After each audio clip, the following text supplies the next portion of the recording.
Kamusta na ho yung mga bata? Si Katkat, kailangan pa siya dalhin sa ospital? Ay, naku, hindi ho.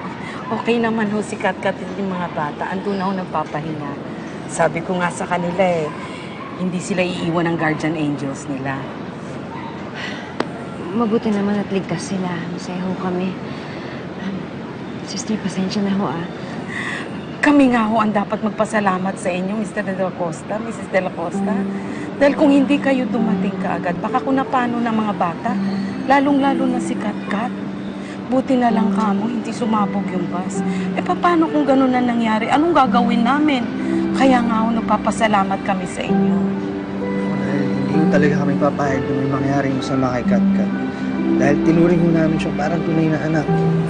Kahit sariling buhay ko po, itataya ko para sa kanya Alam ko naman po yun Salamat ulit.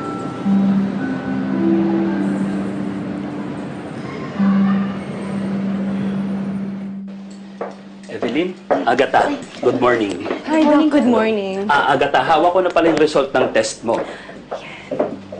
Sige nga, Doc. Could you please tell my uber-praning tita na mali siya? Ano ba talaga yung result, Doc?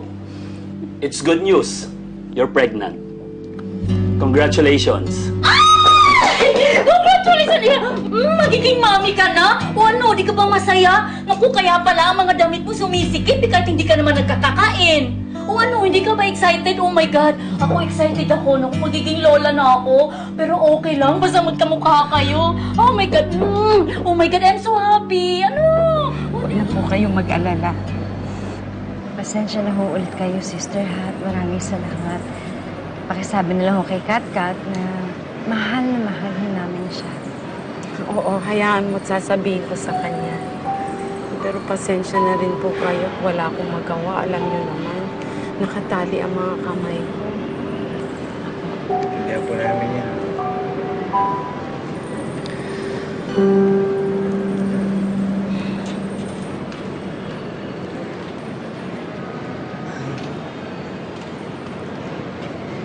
Ma'am, gusto lang ko sana namin humingi ng tawad. Alam mo namin na dapat hindi kami nagpanggap kanina at pinagsisisihan na ho namin yun. Alam rin ho namin na hindi ho tamang manlin lang ng kapwa.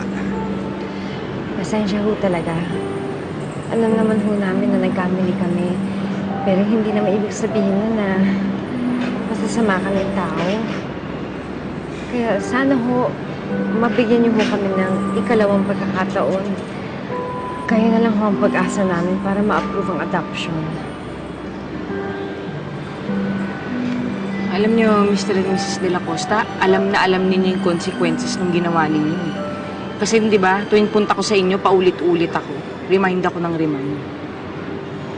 So, sa ngayon, pasensya na kayo, wala na talaga akong gagawin.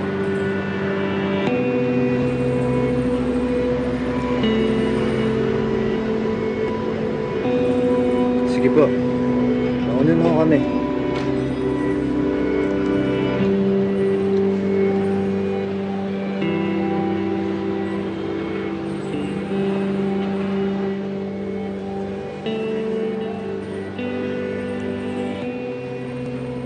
Miss Didit, hindi naman sa pinangungunahan kita at hindi rin naman sa nangingialam ako. Pero alam mo na, nakita ko dun sa dalawang yun kung gaano nila kamahal si Katkat. Sister, hindi ho kasi... Pakinggan mo muna ako, Miss Didit. Si Mr. De La Costa, inilagay niya ang sarili niyang buhay sa panganib para lang mailigtas si Katkat at yung mga bata.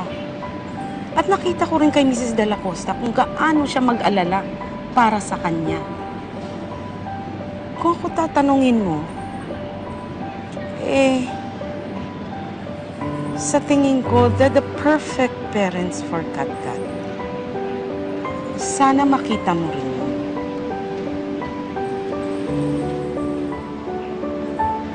At sana, Miss David, hindi ka malinlang sa galit mo.